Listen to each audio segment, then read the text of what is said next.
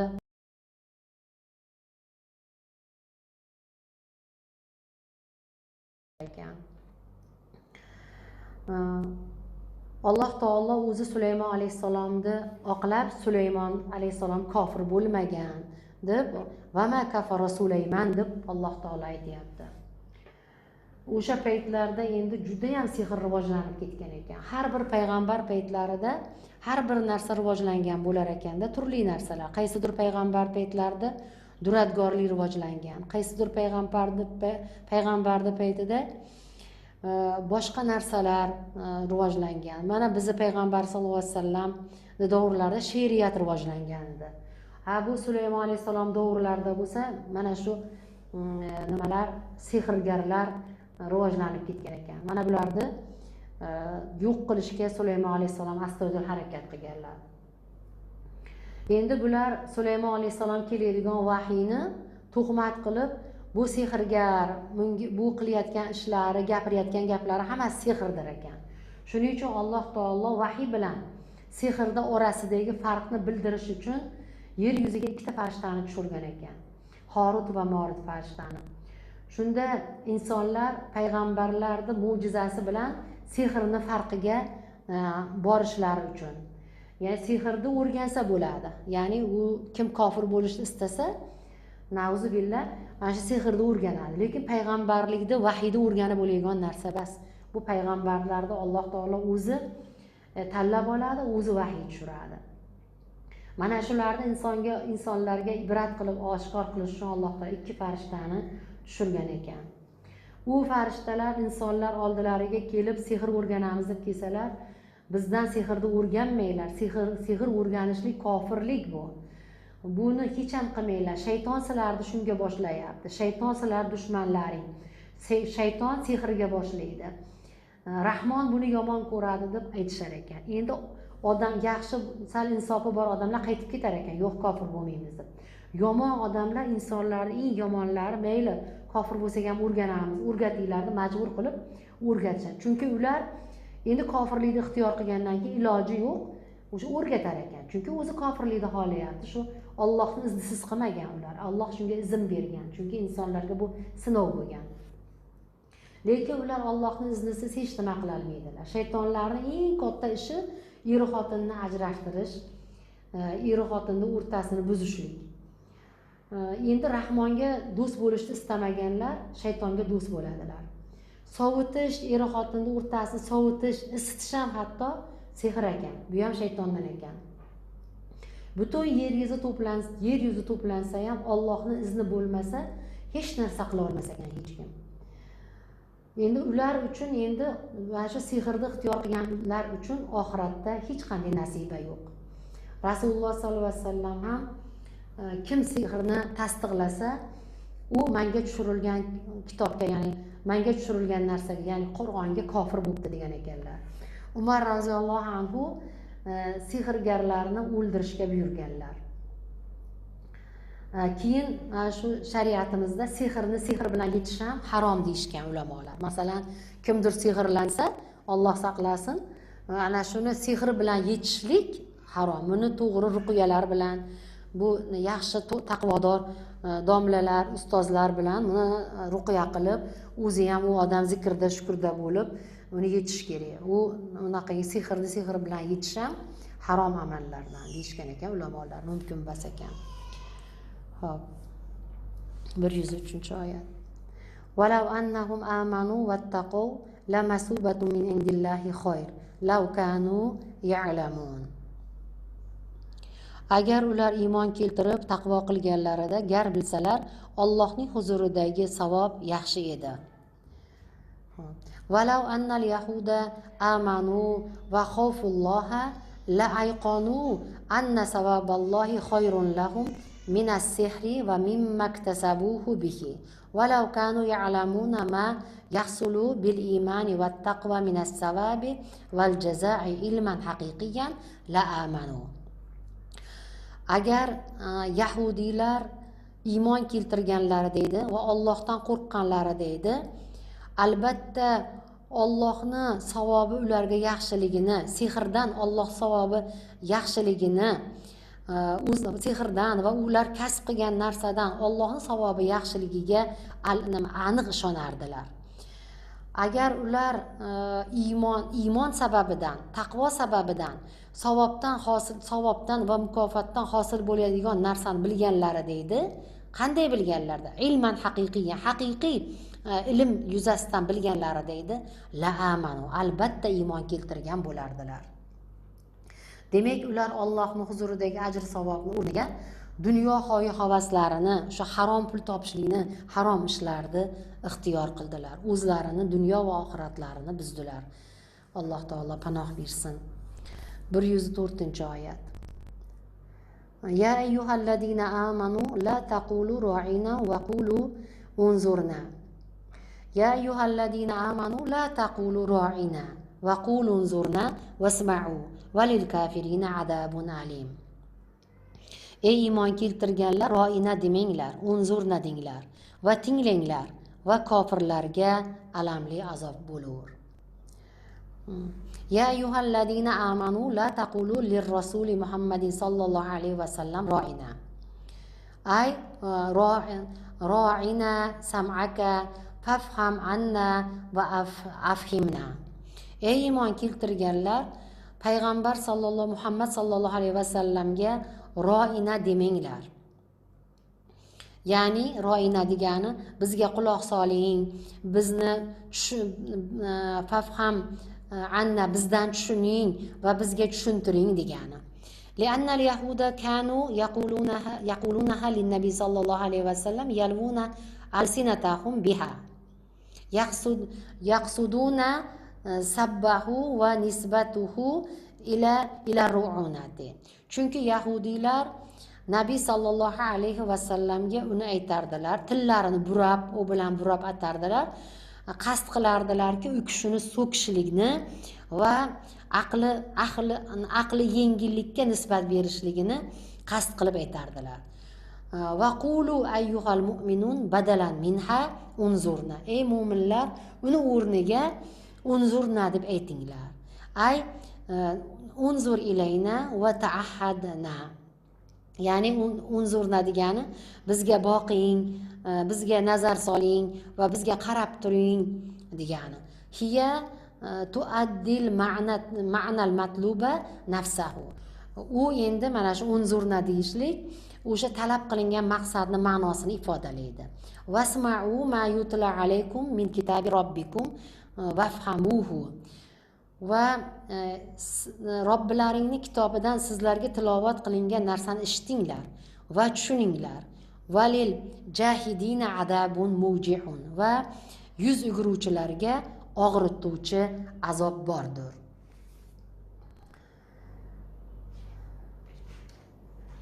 Demak, Alloh taolo mana bu oyatda kofirlarga alamli azob borligini, payg'ambarning azob borligini aytdi. Chunki payg'ambarni mazah qilishlik, ayblashlik kufrdir.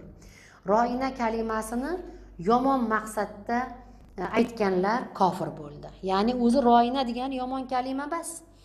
Kutib turing degan ma'noda, u ham bizga qarang, bizni kutib turing, bizga muddat bering degan ma'noda. Lekin bular yomon maqsadda aytganlari uchun kofir bo'ldilar. O'shaning uchun Alloh taolo sizlar endi buni aytmanglar, unzurna deylar deb aytdiki, mana shu bular shunaqangi burib bitta ma'noni, to'g'ri ma'noni boshqasiga burib, tillarini burab mana shunaqa qilib aytdilar. Bu bilan dunyo va oxiratlarini kuydirdilar.